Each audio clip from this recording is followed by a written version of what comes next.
ఇక్కడ క్వశ్చన్ చూడండి. ఇక్కడ క్వశ్చన్ ఏం చెప్పండి. Question number 1,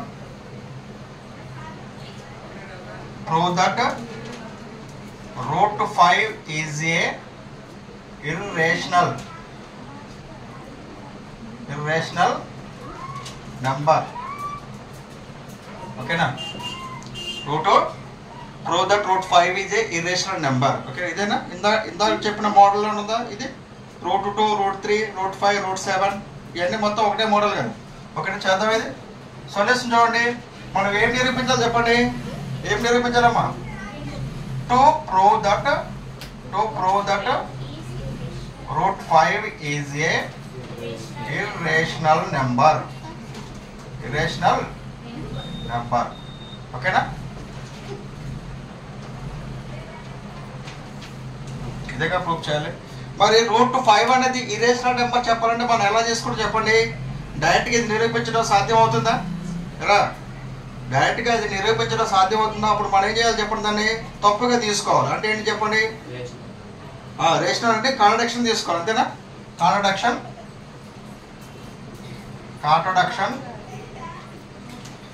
let us assume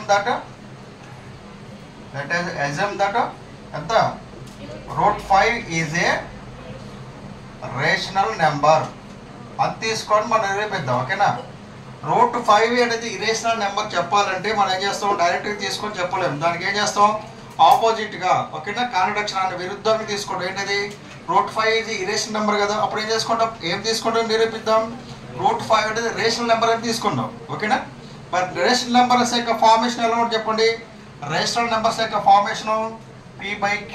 ఓకేనా? a/b m/n అంటే ఫ్రాక్షన్ రూపంలో ఉంటుంది కదా. అంతేనా? So therefore that is route 5 is equal to a/b అనుకుందాం. ఓకేనా? ఇక్కడ a, b అని చెప్పండి. ఈ ఫ్రాక్షన్స్ కూడా హియర్ చెప్పాలి. a, b are co-prime numbers. ఓకేనమ్మా? here a, b are co-prime numbers.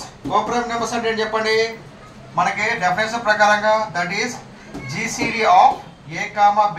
GCD అంటే HCF of a, b is equal to 1 అలా చెప్పొచ్చు. ఇంకోటి చెప్పండి. a divides 1, b divides 1. ఓకేనా? వాటి యొక్క ఫ్యాక్టర్స్ కూడా ఎలా ఉంటుంది చెప్పండి. 1 ఉంటుంది. b యొక్క ఫ్యాక్టర్ కూడా మనకి 1 ఉంటుంది. దాన్ని డివిజన్ చేసేది అనమాట. ఓకేనా? ఏ ఫ్యాక్టర్ ఎంత 1, b ఫ్యాక్టర్ కూడా 1 ఉండాలి. ఓకేనా? వాటిని ఏమంటారు చెప్పండి. కో ప్రైమ్స్ అంటారు. ఓకేనా? ఏ కింద 1 ఉండాలి, b కింద 1 ఉండాలి మనకి. ఓకేనా? సో దేర్ఫోర్ మనం ఏం చెప్పండి దీన్ని route 5 is equal to a/b కదా. సో దేర్ఫోర్ క్రాస్ మల్టిప్లికేషన్ చేద్దామా? చూడండి ఎంత వస్తుంది. ఇది b ఇంటూ లేదంటే root 5 into b is equal to a అవుతుంది లేదా? b ఇటువైపు వస్తే ఏమవుతుందమ్మా? b ఇటువైపు వస్తే ఎంత అవుతుంది? Root 5 into b is equal to a. అప్పుడు ఏం చేస్తాం? రూట్ ఉంది కాబట్టి స్క్వేరింగ్ ఆన్ బోత్ సైడ్స్ చేద్దాం. స్క్వేరింగ్ ఆన్ బోత్ సైడ్స్ ఎంత? Root 5 into b whole square is equal to a square. అంతేనా? రూట్ 5 హోల్ స్క్వేర్ అని చెప్పండి. వినాలి. రూట్ 5 హోల్ స్క్వేర్ ఎంత తర్వాత రాసుకోవచ్చు. రూట్ 5 హోల్ స్క్వేర్ ఎంత? రూట్కి స్క్వేర్ క్యాన్సిల్ అయిపోతుంది కదా. అప్పుడు ఎంత వస్తుంది? 5 వస్తుంది. b ఇంటూ b స్క్వేర్ ఎంత? b square is equal to a square. ఓకేనా? చూడండి దేని యొక్క డివిజన్ కావాలి మనకి? a యొక్క డివిజన్ కావాలి, b యొక్క డివిజన్ కావాలి. అంతేనా? సో దేనిపై మనం ఇక్కడ b కింద డివిజన్ రాయడం కుదురుతుందా? b కింద డివిజన్ రాయడం కుదురుతుందా? ఈ 5 నాట్ పంపిస్తే ఎంత అవుతుంది? a square. రెండింటిని నిరూపించాలి. a కింద b కింద ఉన్నట్టు నిరూపించాలి మనం. So therefore b square is equal to ఎంత? ఇది a square by 5. So this is 1 అనుకుందాం. b square is equal to ఈ 5 అటు పోతే ఎంత అవుతుంది? భాగిస్తుంది.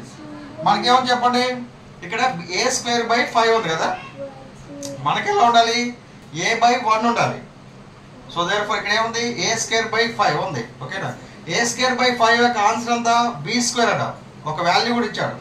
a స్క్వేర్ బై 5 యొక్క ఆన్సర్ ఎంత ఇచ్చాడు? b స్క్వేర్ ఇచ్చాడు. దీని యొక్క ఆన్సర్ ఎలా రాస్తారు చెప్పండి. దీని అర్థం ఎలా రాస్తారు? a square is divisible by 5. అంతేనా? a square is divisible by 5.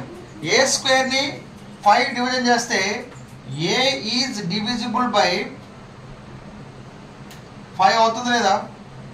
So that చూడండి ఇక్కడ 5 స్క్వేర్ ఈజ్ డివిజిబుల్ బై 5 అని చెప్తున్నాను. 5 స్క్వేర్ ఈజ్ డివిజిబుల్ బై 5 అన్నాను. 5 స్క్వేర్ని 5 డివిజన్ చేసినప్పుడు 5ని కూడా 5 డివిజన్ చేస్తలేదా? ఈ 5 స్క్వేర్నే 5 డివిజన్ చేసినప్పుడు 5 అనేది 5ని కూడా డివిజన్ చేస్తుంది. ఓకేనా? ఫార్ములా ప్రకారంగా. ఓకేనా? So therefore A square is divisible by 5 అంటే ఏం రాసుకున్నాం? A square by 5 divisible by 5 రాసుకున్నాం. దాన్ని అంటే ఏ ఈజ్ డివిజిబుల్ బై 5 అని రాసుకున్నాం లేదా? అంటే ఏ స్క్వేర్ డివిజిబుల్ బై 5 అంటే ఏ స్క్వేర్ బై 5 రాసినాం. ఏ ఈజ్ డివిజిబుల్ బై 5 అంటే ఏం రాస్తాం? That is a by 5. అంతేనా? మరి ఏ బై 5 మనకి ఎంత రావాలి? ఏ ఫ్యాక్టర్ 1 రావాలి కదా, ఏ డివిజన్ 1 రావాలి. కానీ ఇక్కడ ఏ డివిజన్ ఎంత వచ్చింది? మనకి 5 వచ్చింది. అంటే ఆపోజిట్ వచ్చినట్టు లేదా, విరుద్ధంగా వచ్చినట్టు లేదా? ఓకేనా? అంటే ఏ యొక్క నేమో నిరూపించినట్టు. నెక్స్ట్ బితో కూడా నిరూపించాలి మనం. ఏ ఆప్షన్ ఒకటి అయిపోయింది కదా, నెక్స్ట్ బి ఆప్షన్ మనం నిరూపించాలి. ఓకేనా? మరి ఇక్కడ ఏ స్క్వేర్ బై 5 అంటే ఎంత చూడాలి. ఏ స్క్వేర్ బై 5 అంటే ఎంత? ఏ స్క్వేర్ బై 5 అంటే బి స్క్వేర్ వచ్చింది. మరి ఏ బై 5 అంటే ఎంత? దానికి ఒక వాల్యూ ఉంటుంది లేదా? చూడండి ఇక్కడ 25 బై 5. 5 స్క్వేర్ అంటే ఎంత? 25 బై 5. 25 బై 5 ఎంత? 5. 5 బై 5 ఎంత? ఇక్కడ 5 బై 5 ఎంత? 1. అంటే ఇక్కడ ఏ స్క్వేర్ బై 5కి ఏ స్క్వేర్ బై 5కి ఒక ఆన్సర్ వచ్చింది. అంటే ఏ బై 5 కూడా ఒక ఆన్సర్ వస్తా లేదా? So therefore let a by 5 is equal to c అనుకుందాం. ఓకేనా? A by 5 is equal to c అనుకుందాం. So the a by 5 is equal c కాబట్టి ఏ ఈజ్ ఈక్వల్ 5c అవుతుంది లేదా? ఏ ఈజ్ ఈక్వల్ 5c అవుతుంది. So there four మనకి B option రావాలి కాబట్టి బి ఉన్న ఈక్వేషన్ ఏది? ఈ ఆప్షన్లో సబ్స్టిట్యూట్ చేద్దామా? So therefore put a is equal to 5c in equation ఎంత? 1. ఓకేనా? ఈక్వేషన్ 1. సో దేర్ ఎంత ఇది? ఫ్రమ్ 1 నుంచి 5b square is equal to A square. 5b square is equal to A square ఎంత? 5c square. ఓకేనా? 5b square is equal 5c square. Okay, next ఇక్కడ రాసుకుందాం. చెప్పండి. 5b స్క్వేర్ ఎంత? 5b square is equal to 5 square ఎంత? 25. 25 c square ఎంత? c square. అంతేనా? 5b square is equal 5c square. So therefore b square is equal ఎంత? 25 by 5c square అవుతుంది లేదా? ఈ 5 అనేది ఇటుపోతే ఎంత అవుతుంది ఇది? లేదంటే 25 ఇటు తీసుకురండి. లేకపోతే 25 ఇటు తీసుకొని రండి. ఎంత అవుతుంది ఇది? 5b square is equal to ఈ 25 వస్తే ఎంత అవుతుంది? బై 25 అవుతుంది. c స్క్వేర్ అవుతుందా లేదా? అంతేనా? ఆ 25 నీ తీసుకొచ్చినా ఏం కాదు కదా. ఓకే అది 5 ఈజ్ ఈక్వల్ టు 25 చేసుకో. ఇక్కడ 5 క్యాన్సిల్ అయిపోతుంది, డైరెక్ట్గా అయిపోద్ది. లేదా 25 ఇటు తీసుకోరండి, సరిపోతే కూడా ఎంత? 5 1 5, 5 5 ఎంత? b square by 5 is equal to c square. మీకు ఆల్రెడీ చెప్పాను. ఓకేనా? ఏ స్క్వేర్ బై 5 అంతా b స్క్వేర్ వచ్చింది. ఓకేనా? ఇక్కడ b square by 5 c square ఏదో ఒక ఆన్సర్ వచ్చింది. ఓకేనా? మనకేంటి? b square is divisible by 5 అన్న లేదా? అంతేనా? b square is divisible by 5 అనా? మరి b square is divisible by 5 అంటే ఏంటి? b ఈజ్ డివిజిబుల్ బై 5 అవుతుందా లేదా? దట్ ఈస్ b బై 5 అవుతుంది. అంతేనా? అంతేనా? b square is divisible by 5 అంటే ఎంత? b ఈజ్ డివిజిబుల్ బై 5 అనా? అంటే b బై 5 అవుతుంది. సో దేర్ ఇక్కడ a బై 5 వచ్చింది. So therefore that is a by 5 and b by 5 వచ్చింది. కానీ a బై 5 రావాలా మనకి? b బై 5 రావాలా? మనకి ఎలా రావాలి? a ఫ్యాక్టర్ 1 b ఫ్యాక్టర్ 1 రావాలి. అది కూడా 1 అయి ఉండాలి. అది కూడా ఒకటి ఉండాలి. మళ్ళీ అది కూడా 1 నెంబర్ అయి ఉండాలి. కానీ ఏని డివిజన్ చేసే నెంబర్ అంతా 5, బిని డివిజన్ చేసే నెంబర్ అంతా 5. సో దేర్ ఫోర్ మనం అనుకున్న తప్పే, ఇలా రావడం తప్పే కదా. మనకి a బై 1 రావాలి, b బై 1 రావాలి. కానీ ఎలా వచ్చింది? a బై 5 వచ్చింది, b బై 5 వచ్చింది. So therefore our contradiction is